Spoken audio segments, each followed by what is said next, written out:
What is good? Heinen, welcome back to another video. This is about how to talk about porn and masturbation inside the matching process when you're in a matching process.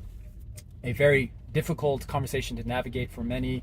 And yes, I've talked with many people who are in matching processes and trying to figure out how to discuss this. So I'm going to give you all 3 steps, 3 perspectives that you can apply to any matching process. And so number 1 is do talk about matching porn and masturbation inside your matching process. Do talk about it. It's something that people will try to question, like, should I bring this up? I would say, first of all, why not? Okay, why not? Number 2 is, do you really want to have shadows in your marriage? Do you really want to have shadows? Do you really want to start a relationship with things that are hidden without being seen completely? And the fact that you are asking, think about it like this, the fact that you're asking if I should or should not talk about this in my matching process is indicative that it is a shadow, because it has weight over you, because it has power over you, because you're thinking about it.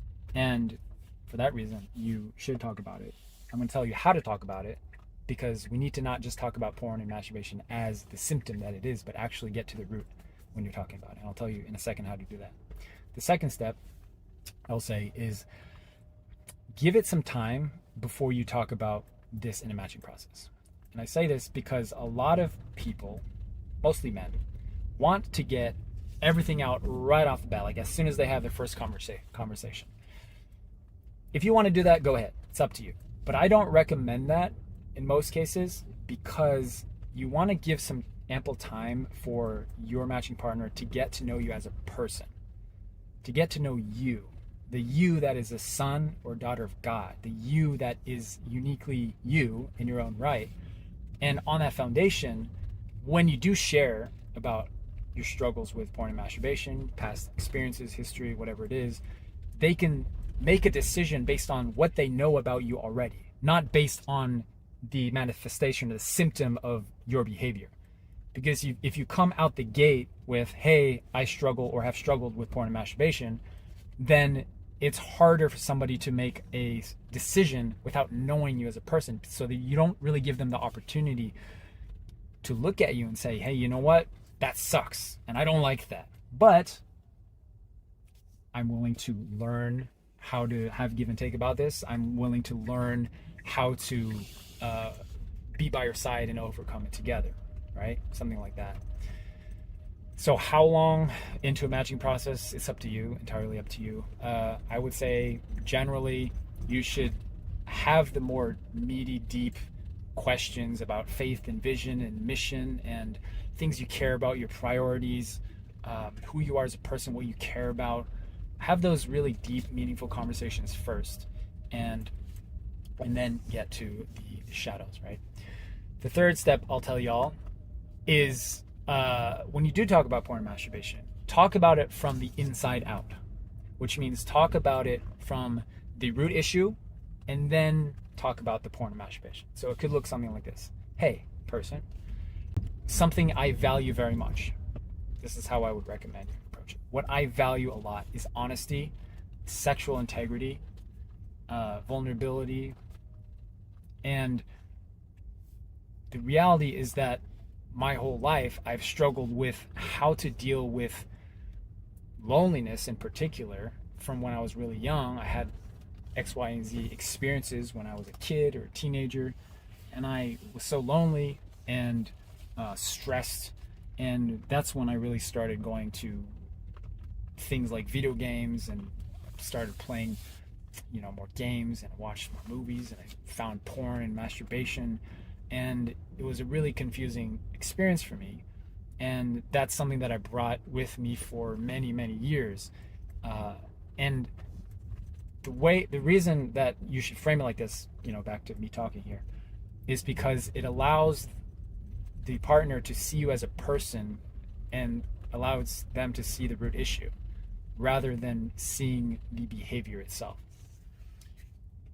Because anyone can relate with that. Even if your partner has not struggled with porn and masturbation itself, they can relate with the emotions of feeling lonely, of feeling stress, of feeling like I have nowhere to go, and I'm just gonna grab onto the easiest thing that I can find to soothe these emotions. They can understand that, and so to an extent, they can start to have a little bit of compassion for you and for your situation. And again, it's not to kind of manipulate, and it might sound like you're trying to manipulate or ease the conversation, but on the contrary, if you are only talking about porn and masturbation, you're actually masking the issue at hand. You're trivializing the root issue, the emotional stuff, and you're just making it about porn and masturbation. And so you don't understand. If you're starting with, oh, I just have a porn and masturbation habit, you don't understand, first of all, why you have porn and masturbation habit. They won't understand why you have the habit. They won't get it. Because all you're doing is you're masking and saying, oh, it's just a porn and masturbation thing, and I'm an evil, sexual, perverted human being, and I have nothing going for me, and I'm a loser. That's all you're saying. But you address it from, this is why. This is what I've learned. And so to wrap this up, you're going to talk about porn and masturbation in your matching process. Okay? You're going to. The question is, when your spouse talks to you about this or asks you about this, how do you want to respond to that question?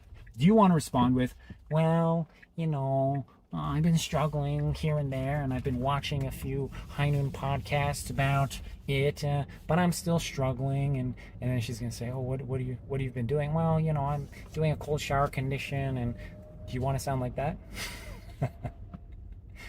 Or do you want to say, hey, I struggled, yes, a lot, and I beat it, and I have the tools under my belt to deal with difficult life situations and emotions. That's sexy right there. Do you want to be that? Do you want to be that person? I hope to God that's who you want to be. And that's entirely possible, by the way. If for a second an antenna goes up on you and says, and I can't do that. I can't be porn. Limiting belief, my friend.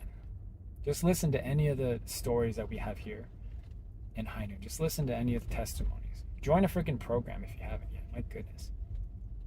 You want to be that guy or that gal that's just making excuses for why you can't quit XYZ porn habit. Bring it into your relationship and say, oh, I tried. It didn't work though. Or do you want to actually be like, yeah, I beat it and I'm helping other people do the same. And I'm still growing. I'm still growing. Now that's a marriageable person. High Noon makes the most marriageable people on the planet in our movement.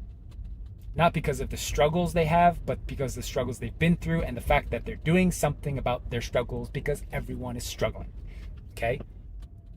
The vast majority of men and women in our movement are struggling with porn. Did you know that? Nope, you didn't. But there's a handful of people, a small percentage of people that are doing something about it, and they're the ones that are going to dominate. They're the ones that are the most marriageable. All right? Okay, lots of love to you guys. Watch this video again if you need those steps again. I am lost right now because I'm just driving around, but I'll find my home. Don't worry. I'll find my home, back home someday. All right, lots of love. See you next video.